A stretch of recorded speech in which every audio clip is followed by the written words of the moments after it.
Welcome to Signal Post Daily, your human-curated AI-delivered tech and AI news briefing, episode 14, for Tuesday, November 4th, 2025. John, happy Election Day. Though I have to ask, are we voting on whether iOS updates are actually worth installing? Well, Jess, that's actually perfect timing because Apple just dropped iOS 26.1 across basically their entire ecosystem, and this one might actually be worth the storage space. Okay, color me intrigued. So what's the deal? More bugs fixed? Or is this the update that finally makes iOS 26 bearable? That's exactly it. When iOS 26 first launched, it came with this whole new design language they're calling liquid glass, right? And it looked stunning, but it had some rough edges. Liquid glass? That sounds very Apple marketing department. I mean, it kind of is, but the aesthetic actually is pretty smooth once you've lived with it. This point 1 update is basically ironing out a lot of those kinks from the initial launch. So you're saying if I've been sitting on the fence about updating, now's the time to jump in? Yeah, that's the general consensus from the reviews. Performance improvements across the board, and they've addressed compatibility issues that were bugging early adopters. Wait, but this is just iOS, right? Or they updated everything? Everything. iPadOS, watchOS, tvOS, visionOS, HomePod software. It's a coordinated push across the entire Apple ecosystem. Okay, that's actually pretty significant. But here's what bugs me. Pun intended, do we know what these bug fixes actually are? Like, are they just cosmetic tweaks? Or are there real stability improvements? That's a fair question. The details are a little thin on exactly which bugs got squashed, but the reports do indicate some genuine performance gains, especially on older devices running the liquid glass interface. All right, I'll take it. Moving on to something that's actually shaking up the tech world. OpenAI just signed a massive deal with Amazon. Tell me about this. Okay, so OpenAI just committed to a $38 billion agreement with Amazon Web Services. This is a multi-year deal that gives ChatGPT's maker access to NVIDIA AI processors through AWS infrastructure. $38 billion? That's a lot of money. But wait, wasn't OpenAI basically married to Microsoft and Azure until now? Exactly. That's the real story here. OpenAI has been running primarily on Microsoft's Azure cloud infrastructure for years, so this is a significant strategic shift. This must be a result of the reorganization from last week. What does Amazon offer that Microsoft doesn't? Scale and infrastructure access. AWS has massive capacity for NVIDIA chips, and frankly, Amazon's willing to invest heavily to get into OpenAI's good graces. This deal also lets OpenAI diversify its computing resources. Okay, but I'm pushing back a little here. Doesn't this also mean OpenAI now has even more leverage? Like, they're keeping Azure going while adding AWS? That's the smart reading of it, yeah. OpenAI gets to play both sides, which actually improves their negotiating position long-term. So what's in it for Amazon? Just goodwill? Not even close. Amazon's stock jumped on the announcement. The deal essentially locks OpenAI into AWS for significant workloads, which means consistent, predictable revenue for Amazon's cloud business. And presumably keeps OpenAI from getting too cozy with Google or someone else offering cloud services? Bingo. It's a strategic lock-in, dressed up as a partnership. Jeff Bezos probably got a decent bump to his net worth out of this one, too. All right. Next up, Waymo's expanding and they're going big. San Diego, Las Vegas, Detroit. Tell me this isn't just vaporware announcements. No, this is actually real expansion. Waymo's planning to launch commercial robotaxi services in those 3 cities starting in 2026. They're moving fast. Okay, but here's my thing. They're launching in cities, right? Like specific downtown zones where they've already been testing for months? Yeah, that's exactly how Waymo's been operating. They get a small geographic footprint, they prove it works, then they expand. These announcements are basically saying they're confident enough to move into new markets. But that doesn't answer the bigger question. When are we seeing Waymo on actual freeways? That's where the real challenge is. That's the million-dollar question, and honestly, the timeline there is still pretty vague.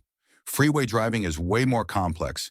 Higher speeds, more variables, different safety protocols. Right. So these city launches are really just validating the model for limited urban routes. We're still years away from highway robotaxis? Probably, yeah, though I'd say they're laying the groundwork now. Once they've proven safety in urban environments across multiple cities, the case for highway expansion gets stronger. But from a business perspective, urban robotaxis are already pretty lucrative. So why rush into highways? Exactly. And that's why Waymo's being methodical about this. They're not going to announce freeway operations until they're absolutely certain they can do it safely and profitably. All right, shifting gears, literally. There's a new gaming phone that just launched globally, the Red Magic 11 Pro. Liquid cooling? In a phone? Tell me more.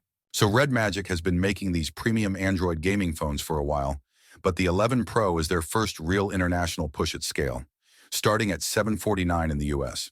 Okay, $749 for a gaming phone. That's not cheap. What makes it special besides the liquid cooling thing? The liquid cooling is actually a big deal. It means sustained gaming performance without thermal throttling. Your frame rates stay consistent even during extended sessions. Right? But wait, this is Android only, right? This isn't running iOS or anything? Android only. So you're getting access to all the Android gaming library, which is mostly geared toward touch controls, but increasingly, you're seeing console-quality games optimized for high refresh displays. So, like, how many gamers are actually choosing their phone based on this? Most people already have a phone for other reasons and then game on it casually. That's fair, but there is a real enthusiast market for this. Think of it like gaming laptops versus regular laptops. It's niche, but it's willing to pay premium prices for performance. I guess. So, what are we talking performance-wise? What's the actual hardware inside this thing? Top-tier processor, high refresh rate display, and that active cooling system. We're talking consistent 120 frames per second in demanding games, which is honestly impressive for a phone form factor. All right, last story before we wrap, and this one's out of this world. Astronomers detected the brightest flare ever from a supermassive black hole. How is this even real? Okay, so we're talking about a black hole that ripped apart a star 30 times the mass of our sun, and the resulting flare had the energy of 10 trillion suns. It's absolutely staggering. Wait, 10 trillion suns? That number doesn't even compute for me. How do scientists even measure something like that? Good question. They were using space-based observatories that detect X-rays and gamma rays from the event. The telescopes captured the brightness and duration of the flare across multiple wavelengths.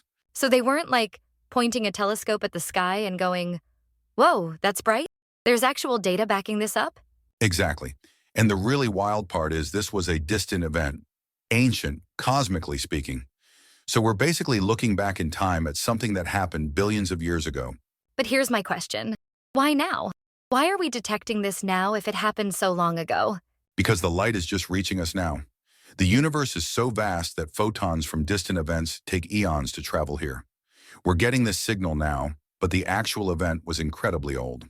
That honestly makes it even more mind-bending. So this is the brightest and most distant flare ever recorded? Yep, it's a record on both counts. And it tells us something really important about how black holes behave during these tidal disruption events.